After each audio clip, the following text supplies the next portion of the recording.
سوال پوچھا گیا ہے کہ سیفی اقامت پوری ہونے سے پہلے کیوں جماعت شروع کر دیتے ہیں؟ معذرت چاہوں گا اگر آپ یہ لفظ سیفی اس میں سے ہٹا لینا، آپ یوں سوال پوچھیں کہ فقہا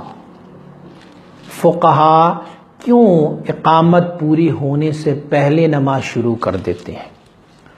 تو فقہا نے حضور بیگم صلی اللہ علیہ وسلم بارک کی حدیث طیبہ کو یہ یاد رکھیں کہ ہم بر صغیر پاک و ہند کے لوگ جو ہے نا وہ اکثر و بیشتر رواجوں میں پسے ہوئے ہیں۔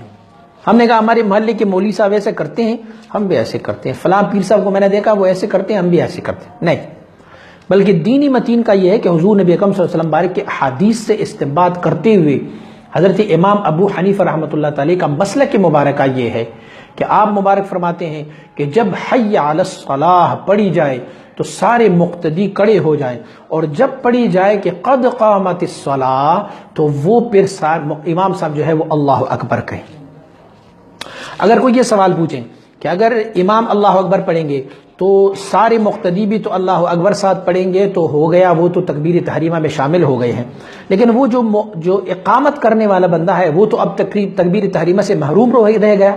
تو میرے بھائی تکبیر تحریمہ کو بھی فقہا نے تقسیم فرمایا ہوا ہے، یہ نہیں ہے کہ امام اللہ اکبر کہے بس یہی تکبیر تحریمہ ہے، تکبیر تحریمہ کی بھی لمٹ مقرر کی ہے، جب تک کہ امام سبحانک اللہم نہیں پڑھتا اس وقت تک جو بھی بندہ شامل ہو جاتا ہے نماز میں وہ تکبیر تحریمہ میں ہی شامل ہے۔ اور بعض فقہا نے تو یہ لکھا ہوا ہے کہ پوری کا پورا سورہ فاتحہ جب تک نہیں پڑھی جاتی وہ سارا کچھ جو ہے وہ امام کے ساتھ شامل ہونے والا ہر بندہ یوں ہے جیسے وہ تکبیر تحریمہ میں شامل ہو۔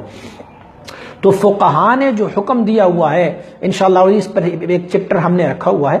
انشاءاللہ عزیز، وہ آپ سنیں گے کہ کیوں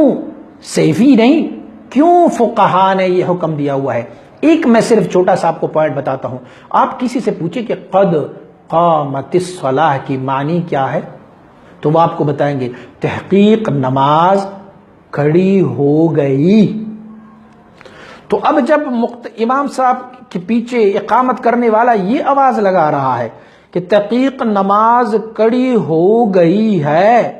اور امام ابھی تک اللہ اکبر نہیں کہیں گے تو پانچوں ٹائم یہ جو اقامت دینے والا بندہ یہ جھوٹا ہوا، اور ہر نماز کے دوران یہ جھوٹ بول رہے ہیں۔ تو فلہذا اس طرح کے بندے تو ان کو جھوٹ سے بچانے کے لیے قانون یہ مرتب کیا گیا ہے کہ جب پڑھی جائے کہ قد قامت الصلاح بس اللہ اکبر کی جائے۔ اور رہ گئی یہ بات کہ اگر ہم قد قامت الصلاح پر اللہ اکبر کہہ کے نماز شروع کر دیتے ہیں تو پھر صفوں کی درستگی کیسے ہوگی؟ اور صفوں کی درستگی بھی تو نماز میں صحیح ہے۔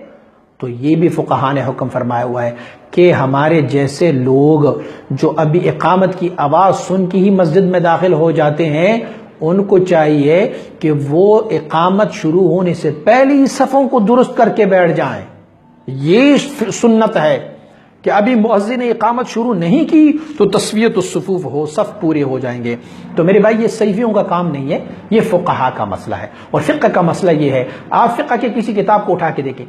مشہور و معروف فقہ کی کتاب ہے، چھوٹی کتاب ہے لیکن ہر مدرسے میں پڑھی جاتی، نور الایضاح، فتاوی شامی اٹھا کے دیکھیں، تحاوی اٹھا کے دیکھیں، آپ فتاوی عالمگیری اٹھائیں دیں، آپ کنز الدقائق اٹھائیں، آپ الہدایہ اٹھا کے دیکھیں، غرض کہ فقہ کی کسی کتاب کو آپ اٹھا کے دیکھیں گے تو آپ کو یہ معلوم ہوگا کہ اذا قیل حی علی الفلاح نقاموا واذا قیل قد قامت الصلاح فیکبر، یہ آپ کو مسئلہ وہاں پر مل جائے گا۔ تو یہ فقہ کا مسئلہ ہے، سیفیوں کا اپنے پیٹ سے گڑا ہوا مسئلہ نہیں ہے۔